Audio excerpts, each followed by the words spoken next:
Hey guys, my name is Christina. I don't know if anybody is going to see this. I'm 33 years old.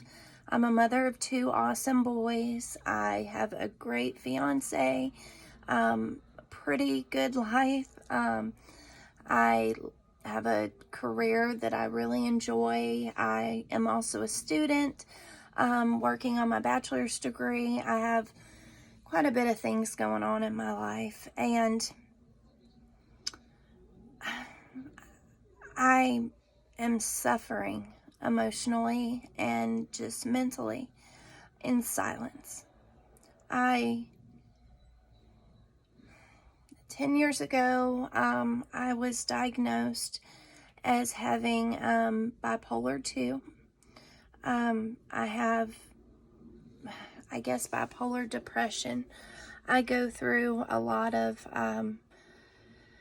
just really down times, and I'm kind of the type of person where I don't confide in anyone. I don't talk to people about my problems.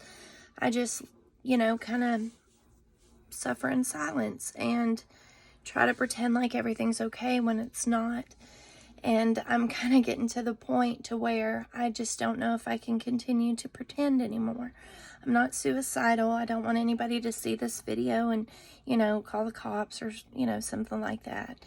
Like I said, I have two kids. I'm not going to do anything that could hurt them, and that would hurt them. But I want to, beings that I don't communicate with people, I just want to find an outlet, a way to kind of share what's going on in my life and how I'm feeling as far as my mental health.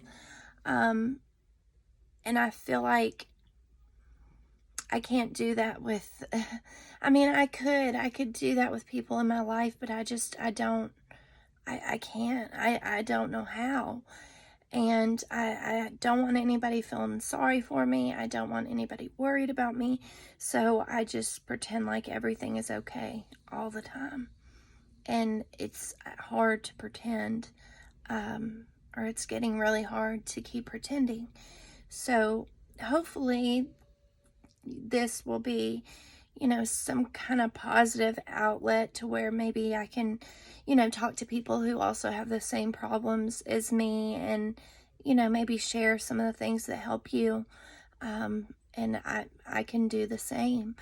So, a little story about me and who I am. I'm 33 years old. Like I said, I have two beautiful boys. I was a young mom. I had my first son when I was 17 and my second son when I was 19. So they're both teenagers. They're both in high school. They're awesome kids. I couldn't have asked for better boys. I'm so thankful. So when I was younger, my mom is a alcoholic. She has been my whole life. She's actually back living with me now because her old living arrangement fell through. So now it's me, my mom, my two kids, and my fiance that live in our house. And so she was diagnosed as she had chronic depression. I don't know if maybe she is bipolar also. I don't know if that was even, a really big thing back then. But I know that she's been diagnosed with depression, and, she was suicidal when I was young, and really wasn't really there for me. I started working when I was 14, moved out on my own. But prior to that, I'd went through, sexual abuse and just different things, and just being on my own. I'm sure that probably played something, or had something to do with my mental health now. But when I started working at 14, I've been working ever since. I feel like when I was younger, my mental health wasn't as bad. I generally felt pretty good, like I was strong, mentally strong, like I could just take on the world. Um, but as I've gotten older, my depression especially has really gotten worse.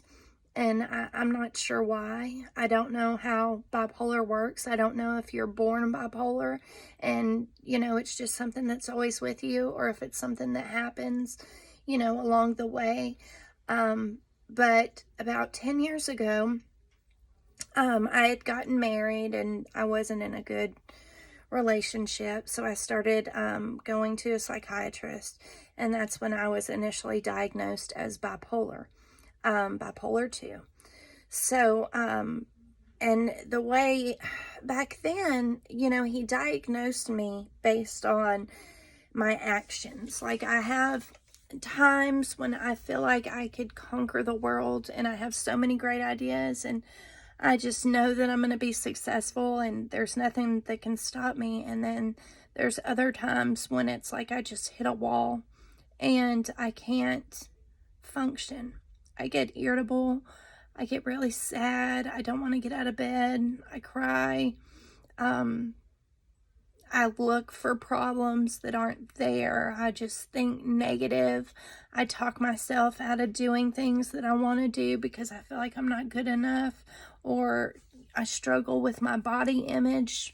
Either I'm too overweight, or I'm too skinny, or my nose is too big, or my teeth are crooked, or, just different negative thoughts. And I hate it. And I feel I never talk to people about it. I just kind of keep it all in and suffer in silence. So about a year ago, I realized that my depression was getting really bad. So I started going to a psychiatrist. And she's really nice, really sweet. Told her about my prior diagnosis as being bipolar, and kind of told her a little bit about how I was. And she seems to think that I am bipolar and that that's the correct diagnosis. So she initially put me on Seroquel, and one of the reasons for that is I have a really hard time sleeping at night. If I'm not taking any kind of medicine, I'll just lay there and think and worry, and it's hard to function the next day if you hadn't had any sleep the night before. So I would be irritable and just not okay. So she put me on Seroquel, and at first, it really helped with my sleep. So it was like kind of a miracle drug for me, because I was able to, go to sleep and stay asleep. And, I'd wake up. I think at first I felt a little groggy, but after a while, I got used to it and I wasn't groggy feeling anymore. And I even think that my mood started mellowing out a little bit, because I know for probably about 5 or 6 months after starting the Seroquel, I felt pretty good. And I wasn't having mood swings, and I was sleeping, and I just was like, hey, this is a miracle drug. So, a couple months ago, I started feeling like I was just going downhill again. The Seroquel wasn't helping me sleep anymore, so she prescribed me a couple of different types of sleeping medicines. I think Triazodone was one of them. It didn't work for me. Ambien, I took that, and it would knock me out, but it gave me the weirdest side effects. Like, I would just feel like I had ants crawling all over me, and I would have to get up and move. So even though it was making me tired, I couldn't sleep because, I was just going crazy with these feelings of, tingly feelings throughout my body. So I had to stop taking that. So then I was just on Seroquel for a little while, and it wasn't helping anymore. So this last time that I had my appointment, well, no, I take that back. Let me rewind. About 2 months ago, we were talking about the Seroquel, and I was really afraid to get off of it because even though it wasn't making me fall asleep, once I went to sleep, I was able to stay asleep. So, I mean, it was still a little benefit. Maybe it was just, I don't know. I was scared to get off of it. And she asked me about my weight. And when I had first went in for my initial visit a year ago, I weighed about 151 pounds. Well, about 2 months ago, I weighed myself and I was up to about 170. So that's a 20-pound weight gain in a year. And I'm a tall and thin person, so that's pretty abnormal. So she's like, I want to get you off the Seroquel. And I'm, scared of getting off Seroquel because I didn't want to be up all night. But she was like, let's try something different. So I want to say it was Lexapro. I'll have to go get the bottle. But it didn't. I ended up my face. I have hormonal acne. I have a hormone imbalance. So I take spironolactone, and it's cleared up my face. My skin is really nice, and thank God, because that was a whole nother journey right there. But so I started taking I want to say, oh God, I'll find out and I'll link it below. But it made my face break out. And one of the things that she had told me about before she prescribed it to me, she said, if you get a rash, stop taking it immediately. Well, I didn't get a rash. My face broke out, and it took me a little while to put 2 and 2 together. I think I had actually watched a video online of somebody else who was taking the same medicine, and her face started breaking out. So stopped taking that, which I had never really noticed a difference, in my moods anyway. So this last time that, I had actually missed an appointment with her because we're doing telehealth now, and because of COVID. So I was so depressed that I didn't even want to get on the phone with her to tell her I was depressed and to tell her I needed help. Like, I couldn't talk about it because every time I would talk about it, I would cry. So, I had missed my appointment, and then, things just kept on going downhill and downhill. So I called, and I called to make an appointment, and she got right on the phone with me. So I'm really thankful for that, because had she had not, who's to say I wouldn't have been in another depressed mood and just put it off. But anyway, so I got on the phone with her and just told her, about how I was struggling. And so I told her how I didn't, I had stopped taking that medicine that she had just prescribed me, and I still had Seroquel left, so I was still taking that.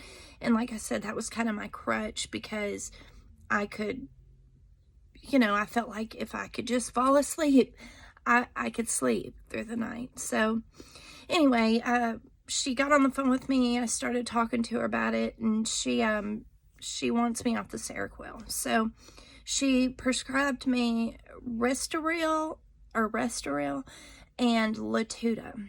So I'm about a week in on the Latuda now. I had to take like a half a pill for the first couple of days, and then I went on to the full pill, and the Restoril, and I'm not taking the Seroquel anymore. So the Restoril helps. The Restoril, within an hour, I'm ready to lay down.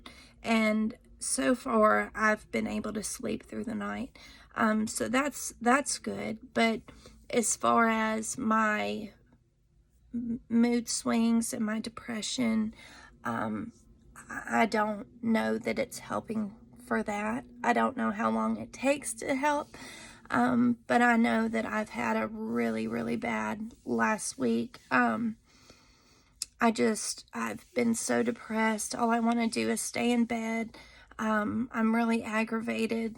I got in an argument with my boss, and the more I think about it, the more I think it's, at the time I was just feeling unappreciated, but looking at it now, I think that it's my mental health. It's just me thinking negative and being on edge all the time and just aggravated. I'm a really sweet person. I don't want to hurt anybody's feelings. I'm a people pleaser. I want everybody to be happy around me. But when I get like this, I just, I'm so worried about everybody else. I really don't take care of myself like I need to.